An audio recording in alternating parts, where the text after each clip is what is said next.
Hola, hoy os voy a hablar de los guantes. A ver, mucha gente siempre duda al principio de si llevar guantes o no llevar.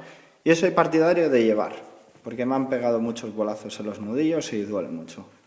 Yo llevo los Mechanics, estos, los normales, no son los Impact, no tienen protecciones ni nada. Pero bueno, ya el golpe ya te amortigua, esta tela te amortigua bastante el golpe.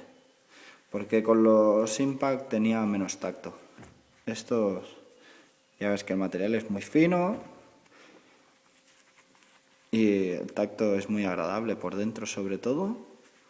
Mucho tacto, muy buen tacto y unos buenos guantes. Unos 20-25 euros como mucho. De hecho hay tiendas que los venden por 40, pero ese es el precio real. Unos buenos guantes a buen precio.